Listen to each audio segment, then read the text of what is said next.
छत्तीसगढ़ शिक्षक भर्ती 2025 की दमदार क्लास में आप सभी का स्वागत है। मैं हूं विमल सर और आप देख रहे हैं CG job education YouTube channel. साथियों, हिंदी, ग्रामर और शिक्षण शास्त्र की मैं कंटिन्यू क्लास ले रहा हूं। शिक्षक भर्ती 2025 जिसमें सहायक शिक्षक और शिक्षक दोनों के लिए उपयोगी क्लासेस है जो कंटिन्यू आपके लिए प्रोवाइड किया जा रहा है। आज की इस वीडियो में क्लास नंबर 15 पर बात करेंगे। 14 वीडियो हमने हिंदी पर अपलोड कर दिया है, आप जो है YouTube में प्लेलिस्ट में जाकर देख सकते हैं। हमारा ये 15वीं क्लास है जिसमें आज हम पदबंध और पद परिचय पर बात करेंगे। तो जो भी साथी नए हैं चैनल को सब्सक्राइब कर लेंगे। तो चलिए आज के सेशन की यही शुरुआत करते हैं। देखिए, आपको यहाँ स्क्रीन पर दिख रहा है पदबंध और पद परिचय। पदबंध, सर्वप्रथम बात करता हूँ पदबंध।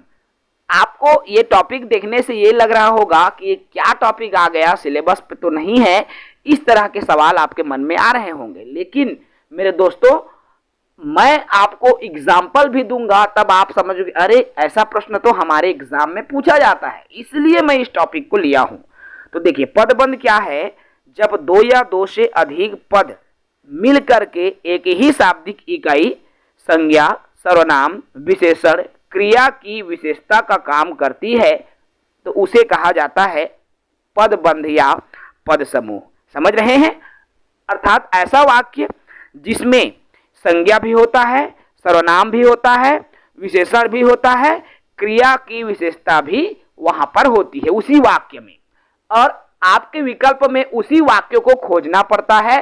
अर्थात संज्ञा एक वचन है, द्विवचन है, बहुवचन है, कौन सा विशेषण है ना, और स्त्रीलिंग है कि पुल्लिंग है। तो ये तमाम चीजें जब आप उस वाक्य से खोजते हो और वो आपका उत्तर विकल्प में से, आपके चारों ऑप्शन में से आपको देखने को मिलता है, और यही पदबंध है। और इससे रिलेटेड एक नंबर के सवाल कई बार एग्जाम में पूछे गए हैं मेरे दोस्तों, इसलिए मैं ये टॉपिक को आपको बता रहा हूं। ठीक है, चलिए, समझ में आ रहा है? कोई वाक्य रहती है, उस वाक्य में संज्ञा बताना है, सर्वनाम बताना है, वचन बताना है, लिंग वचन बताना है, तो कई सारे विशेषण बताना है। इस तरह से उस वाक्य से हमको बताना होता है। पदबंध जो है 5 प्रकार के पदबंध होते हैं। और कौन कौन से 5 प्रकार के पदबंध होते हैं? तो सबसे पहले आता है हमारा संज्ञा पदबंध। नाम से स्पष्ट है मेरे दोस्तों, संज्ञा पदबंध मतलब प्रयुक्त होने वाले जो सभी पद है संज्ञा को ही स्पष्ट करते हैं। अर्थात जो पदों में शुरुआत जो होती है वह संज्ञा के रूप में विशेषता को बताते हैं या संज्ञा की विशेषता को बताते हैं, उसे संज्ञा पदबंध कहा जाता है। चलिए, अगला आता है दूसरा सर्वनाम पदबंध। कभी कभी क्या होता है, संज्ञा के स्थान पर सर्वनाम को लगा दिया जाता है और वाक्य में से हमको अलग करना होता है। तो ऐसे पदबंध को क्या कहा जाता है मेरे दोस्तों? सर्वनाम पदबंध कहा जाता है। तो पदों का ऐसा समूह जो किसी सर्वनाम के विषय में बताता है उसे सर्वनाम पदबंध कहा जाता है।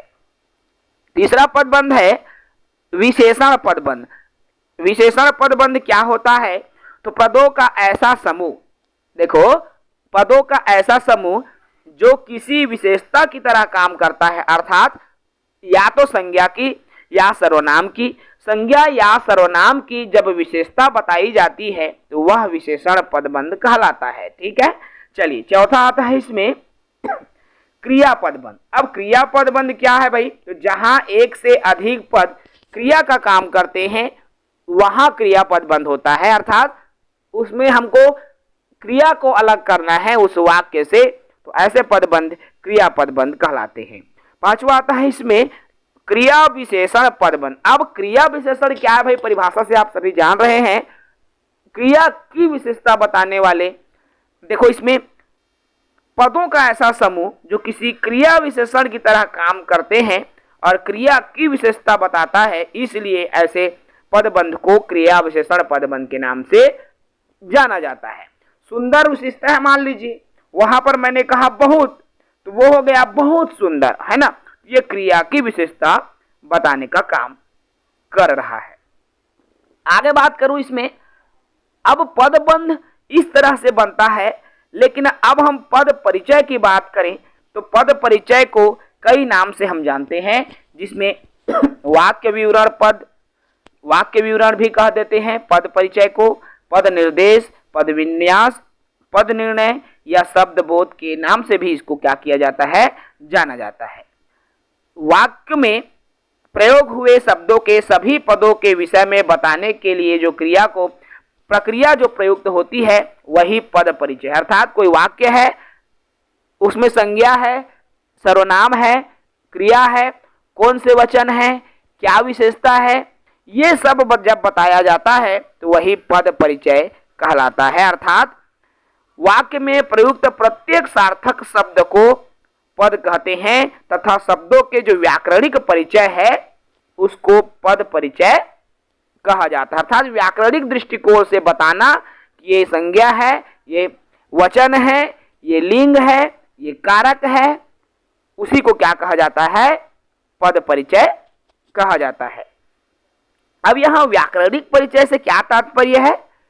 व्याकरणिक परिचय से तात्पर्य ये है कि उस पद में या तो हमें लिंग दिखेगा, अर्थात उस पद में हमको लिंग दिखेगा, वचन दिखेगा, कारक दिखेगा और अन्य पद भी हमको जैसे विशेषण हो गए ये सभी दिख सकते हैं।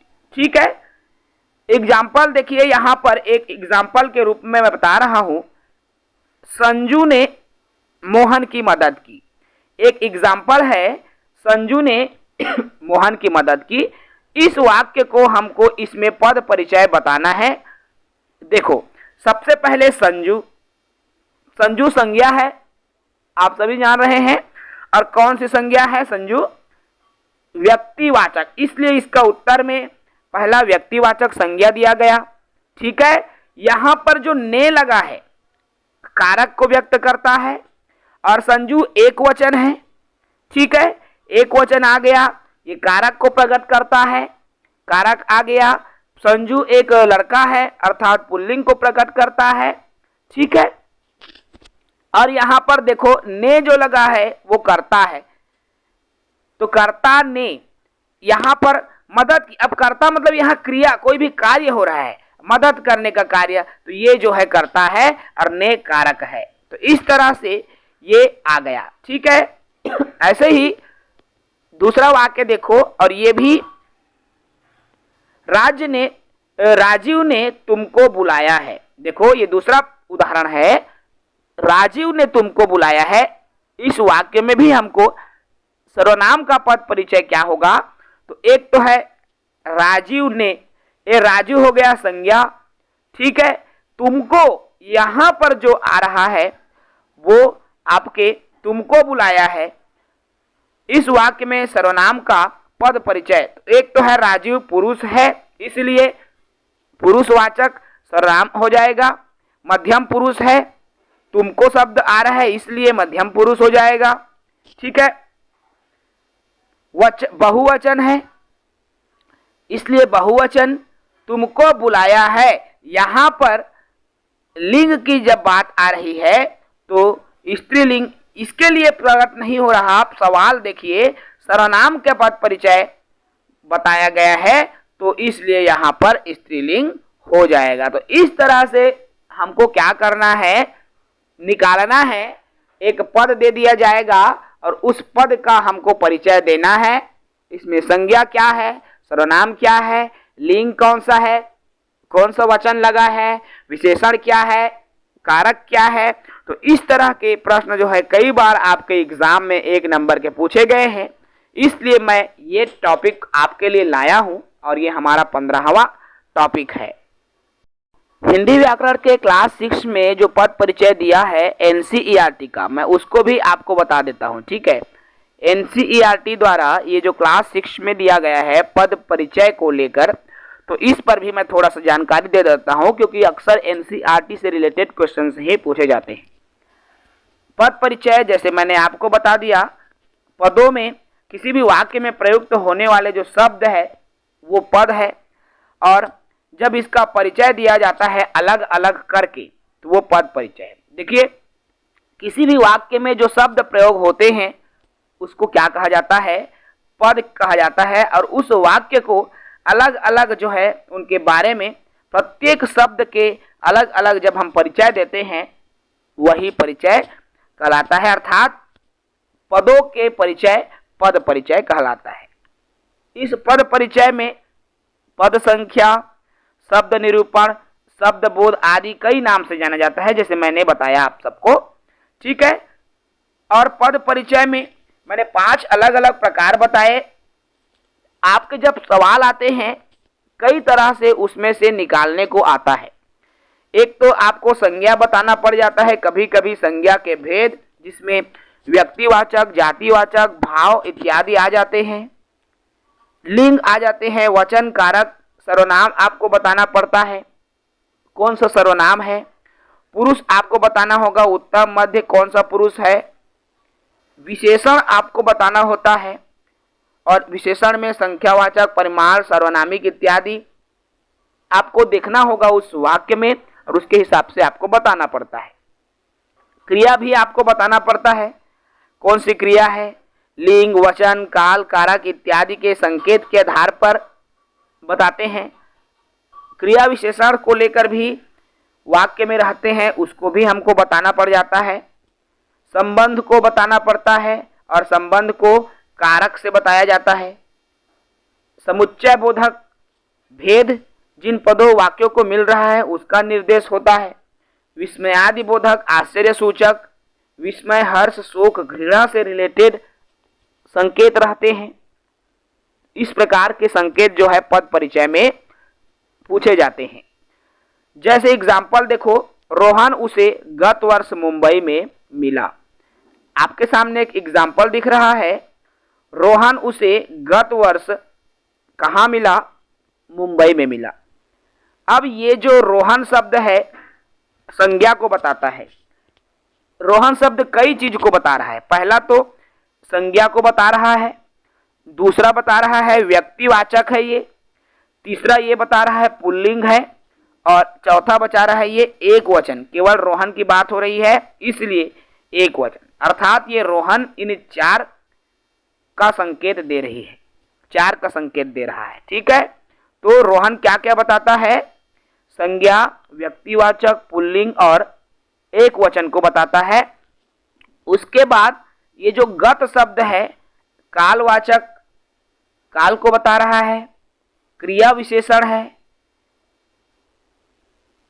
ये गत जो है कालवाचक को बता रहा है। क्रिया विशेषण में मिला था, क्रिया का काल बता रहा है, ठीक है। तो ये कई सारे बता रहे हैं। ऐसे ही सवाल आपके एग्जाम में पूछे जाते हैं। इसके पहले मैंने 2 एग्जाम्पल आपको बताया, और आपके विकल्प में रहेंगे वो चीज आपको खोजना होता है, ठीक है। पद परिचय कई बार आपके एग्जाम में एक क्वेश्चन जो है आए हुए हैं, इसलिए ये टॉपिक आपके लिए जरूरी था दोस्तों, और छोटा टॉपिक था, ज़्यादा बड़ा टॉपिक नहीं है। तो जो भी साथी पद परिचय को अभी देखे हैं एक बार और देख लेंगे, क्योंकि ये क्वेश्चंस भी यहाँ से आपके एग्जाम में आ सकते हैं। ये हमारा 15वां टॉपिक है, और देखता हूँ इसके बाद अब हम शिक्षण शास्त्र पर बात करेंगे। 1-2 वीडियो हमारी शिक्षण शास्त्र की चलेगी, उसके बाद हिंदी पूरा कंप्लीट हो जाएगा। और जो भी साथी नहीं देखे हैं बिल्कुल क्लास 1 से देखिए, पूरे 17-18 वीडियो अपलोड हो जाएगा। 15वां वीडियो है, 2-3 वीडियो और आपके लिए आएगी। और जो साथी नए हैं भाई चैनल से जुड़ेंगे, अगर हमारी पेड क्लास ज्वाइन करना चाहते हैं तो आपको स्क्रीन पर भी दिया जाता है, और हम 599 रुपये में सहायक शिक्षक और 699 रुपये में शिक्षक की कंप्लीट बैच आपके लिए बिल्कुल कम शुल्क में प्रोवाइड करवा रहे हैं। तो जो भी साथी क्लासेस परचेस करना चाहते हैं वो परचेस कर सकते हैं। बिल्कुल आप मान के चलिए नोट्स का ही फीस ले रहे हैं, जैसा कि पिछले बार आपसे लिया गया था। नोट्स का ही फीस, कंप्लीट नोट्स लेने की वजह से आपका थोड़ा सा ज़्यादा है, लेकिन पेड बैच की कंपेयर में बहुत ही सस्ते में आपको हम प्रोवाइड करवा रहे हैं। तो जो भी साथी परचेस करना चाहते हैं, जो हम पढ़ाते हैं वही नोट्स आपको प्रोवाइड हो जाएगी, तो आप ले सकते हो। जय हिंद।